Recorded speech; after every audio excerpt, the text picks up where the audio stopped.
네, 학생 여러분 반갑습니다. 자, 이번 시간에는 지역사회 경찰 활동 한번 알아보도록 하겠습니다. 여러분 교재는 110페이지부터입니다. 여러분 지역사회 경찰 활동이 무엇일까요? 지역사회란 무엇일까요?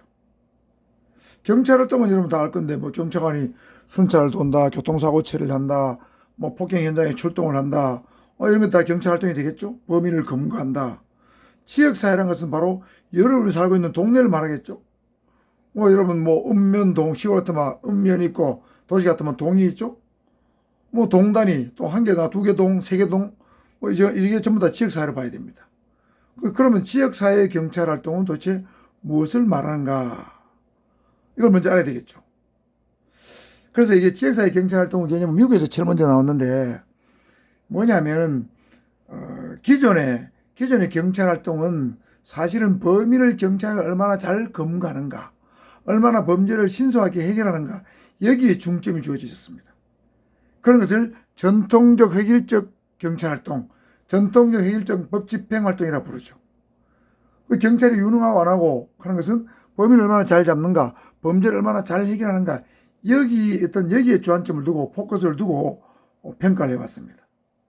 그런데 꼭 그것만이 중요한 것이 아니고 범죄를 잘 예방하는 거, 범죄 발생을 예방하는 거죠. 그래서 범죄로부터 어떤 지역 주민의 피해를 최소화하고 줄이는 게 이것도 중요하다. 그렇게 하기 위해서는 경찰과 지역사회에 있는 모든 주민이, 즉 공동체죠. 현 공동체는 경찰과 시민입니다. 시민이 서로 협력을 해서 어떤 그런 것을 줄여나가는 것을 목표로 해야 된다. 그것이 더 중요하다고 보는 것이 바로 지역사회 경찰활동입니다. 정리하자면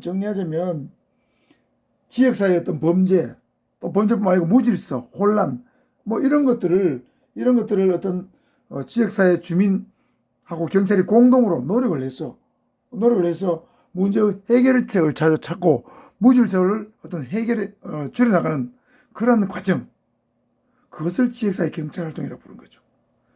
그런데 이거보다는 조금 더 폭이 더 넓어지고 범위가 넓어졌다고 봐야 됩니다. 이건 주로 범인 검거 범죄 예방이지만, 범죄 해결이지만, 이거는 범죄 예방뿐만 아니고 지역사회 소소한 문제, 골치 아픈 문제까지도 해결하는 것을 목표로 하는 것이 바로 지역사회 경찰활동이다. 그렇게 일단 이해하시고, 그래서 범죄 예방 활동의 패러다임이 전환되었다. 여기에서 여기로 패러다임이 어떤 하나의 큰 흐름이죠. 흐름이 전환되고 있다, 이런 뜻입니다. 그래서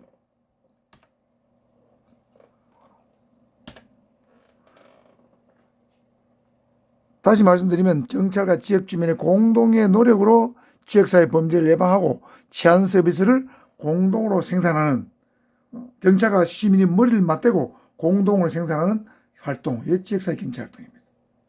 그래서 이 스콜릭이라는 어떤 학자는 이런 지역사회 경찰활동의 특징을 이렇게 정리하고 있어요. 지역사회, 지금 여러분이 살고 있는 동네 주민의 특성에 맞는 거기에 기초한 범죄 예방 활동. 지역마다 특징이 다 다르죠. 술집이 많은 곳, 주택가 많은 곳, 오피스텔이 많은 곳, 여성이 주로 살고 있는 곳, 또는 가난한 사람이 좀 많이 살고 있는 곳, 다 다릅니다. 탈북자가 살고 있는 곳도 좀 많이 살고 있는 거 있죠. 그러니까 지역사회마다 지역사회의 어떤 독특한 어떤 특징에 기초한 범죄 예방 활동. 그 다음에 차량 순찰을 도보 순찰로 바꿔야 된다. 자, 차량 순찰, 도보 순찰 다 장단점이 있습니다만은 어쨌든 도보 순찰을 통해서 시민과 자주 쉽게 만나야 된다는 거죠. 대화하고 상담하고 경청하고 문제를 들어주고 해결하려고 조언하고, 그러려면 차량 순찰은 그게 어렵다는 거죠. 도보 순찰을 바꿔야 된다는 거죠. 그래서 결론적으로 지역 주민과 관련된 경찰의 책임성을 굉장히 강조하는, 지역사회에 일어난 범죄뿐만 아니고 사소한 어떤 혼란과 무질서, 걱정거리, 이런 것들도 경찰이 좀 책임을 지고 해결해 주면 좋겠다. 이런 것들이 스콜리 제시한 지역사회 경찰활동의 특징이 되겠습니다. 그래서 과거의 어떤 전통적 경찰활동과 최근에 나온 지역사회 경찰활동의 차이를 어떤 기준을 가지고, 몇 가지 기준을 가지고 한번 비교해 보면 지역사회 경찰활동이 뭐다 하는 걸 여러분이 확실히 이해할 수 있습니다. 살펴보겠습니다. 자, 전통적 경찰활동은 경찰은 법 집행 책임을 집니다. 다시 말해서 범죄를 해결하고 범인을 검거하고 단속하는, 이런 데 중점을 두는 거죠. 그래서 경찰관은 법 집행 기관이다, 이렇게 보통 부릅니다. 그런데 지역사회 경찰 활동에 들어가게 되면 경찰과 시민은 모두 다 범죄를 예방하는 방지할 의무가 있다. 범죄 예방 쪽에 주안점이 옮겨가게 됩니다. 이거는 일어난 범죄를 단속하고 처벌하는 거죠. 이거는 범죄가 일어나지 않도록 사전에 차단하는 예방적 측면을 강조한 겁니다. 자, 이거는 사후적 측면, 이건 사전적 의미가 강합니다. 그래서 경찰의 역할도 전통 경찰 활동에서는 범죄의 해결사, 여기에 포커스를 뒀다면 지역사회 경찰 활동에서는 범죄를 포함한 지역사회의 사소한 어떤 시민의 문제, 걱정거리도 해결해주는 포괄적 문제의 해결사로서 어떤 역할을 더 강조하게 되는 거죠. 그래서 평가 방식도 달라집니다. 범인을 몇 프로나 검거했는가, 이거에서 범죄와 무질서가 얼마나 적은가, 이걸로 평가 기준이 바뀌는 거죠. 그래서 사실 대한민국은 전 세계에서 가장 안전한 나라라고 평가받고 있습니다. 범인의 검거율 매우 높습니다. 강력범죄의 경우에는 뭐 살인, 강도, 강간 같으면 90% 이상의 검거율이 있죠. 절도범죄도 한 5, 60%의 검거율을 자랑합니다. 선진국에서는 뭐 절도범의 검거율이 30% 이하입니다. 그래서 우리나라는 범인 검거율이 높아서 굉장히 안전한 나라라고 평가를 받고 있습니다만은 과연 정말 선진국처럼 범죄와 무질서가 적은가, 이런 측면에서 평가를 해본다면 우리가 꼭 그렇지 않다고 봐야 되죠. 사실은 범인의 검거율이 높지만 우리나라는 어찌 보면 주치자가 발소 와서, 주치자 있죠? 발소 와서 난동을 부린다. 굉장히 많습니다. 소소하게 동네 우리 경찰이 개입할 수 없는 그런 뭐 층간소음 문제, 반려견 문제, 뭐 이런 것들 굉장히 많죠. 알게 모르게 뭐 동네 양아치, 조폭 같은 비슷한 그런 놈들이 동네에서 뭐 경찰이 개입하기 곤할 정도의 골치 아픈 일들이 많아요. 그런 점에서 보면 범죄 무질서가 우리나라는 아직은 좀 제법 있다, 이렇게 판단됩니다. 그 다음에 경찰 업무의 어떤 효율성도 범죄 신고를 받고 얼마나 빨리 반응하는가, 여기를 이제 효율적으로 본다면 지역사회 경찰 활동에서는 얼마나 주민이 경찰 활동에 협조적인가, 이걸 가지고 판단한다는 거죠. 그래서 우리나라에서는 지금 범죄 신고 반응 시간 때문에 총알경찰차, 무전기 치안센터, 시민의 비상벨, 이런 제도가 있는데 한번 살펴보자면, 자, 이게 시민의 비상벨입니다. 시민의 비상벨은 112 상황실, 112 순찰차죠. 이건 119 지구대 발소입니다. 이거 세 개가 경찰에 관계된 거죠. 그러니까 예를 들면 이제 지하철역 같은 데 있는데, 예를 들면 여러분 어떤 위기 상황에 처하면 이걸 누르면 112 상황실로 신고가 되고, 이리 가면 순찰차로, 가장 가까이 있는 순찰차로 신고가 되고, 이걸 누르면 관할에 있는 가장 가까운 지구대 발소로 신고가 돼서 경찰관이 현장에 빨리 출동하는 것을 목표로 만든 것이 시민의 비상벨입니다. 전통적 경찰 활동에서 필요한 것이죠. 이거는 총알 순찰차죠.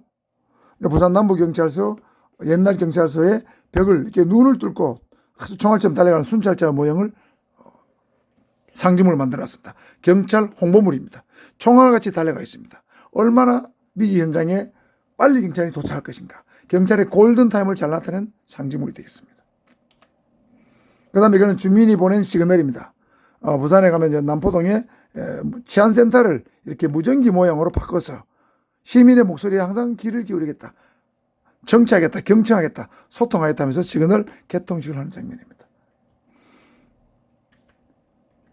그래서 이런 것들은 다 범죄 신고 반응 시간을 강조하는 전통적 경찰 활동의 어떤 상징물이고, 주민의 협조도 얼마나 경찰 활동의 주민 협조인가. 예를 들면 범죄 신고, 범인 신고, 공개 수배할 때 얼마나 신고를 잘 하는가. 그뿐만 아니고 청소년들 어디 담배를 피운다, 어디 어떤 문제가 있다, 뭐 이런 것들도 주민들이 경찰이 잘 신고를 해준다면 협조도가 높은 것이죠. 그럼 경찰이 매우 권위적이라면 주민 협조는 떨어질 겁니다. 그래서 주민 친화적 경찰, 서비스를 많이 해야 되는 경찰을 강조한 이유는 바로 주민 협조도를 높이기 위한 데 있다고 봐야 됩니다. 그래서 전통 경찰 활동의 대상은 주로 범죄라면 지역사회에서는 범죄뿐만 아니고 시민의 사소한 문제, 걱정거리조차도 지역사회 경찰 활동의 대상으로 삼게 되는 거죠. 그래서 사실은 층간소음, 반려견 분실, 로드킬, 이런 건 원래 경찰 업무가 아닙니다. 이거는 개인과 개인이 해결할 문제입니다. 그렇지만 이런 일이 있으면 경찰이 나가서 어느 정도 주민의 골칫거리를 해결해 주죠. 지역사회 경찰 활동 일환으로 봐야 됩니다. 주치자도 단순 주치하는 경찰이 보호 조치를 해주죠. 또 주치 폭력자는 입건을 하겠지만 단순 주치하는 가족에게 인계하거나 병원에 데려다 주는 것이죠. 이건 지역사회 경찰 활동 일환으로 봐야 됩니다.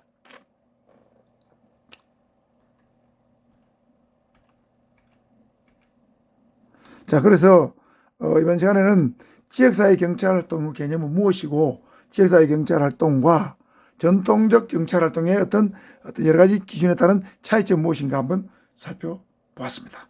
그래서 전통적 경찰 활동인 근본적으로 한 7, 80%는 중요하고 현재 와서는 이런 부분 지역사회 경찰 활동이 한 20, 30% 중요하다. 이렇게 보시는 게 좋지. 이거는 중요하지 않고 이것만 중요하다는 뜻이 절대 아닙니다.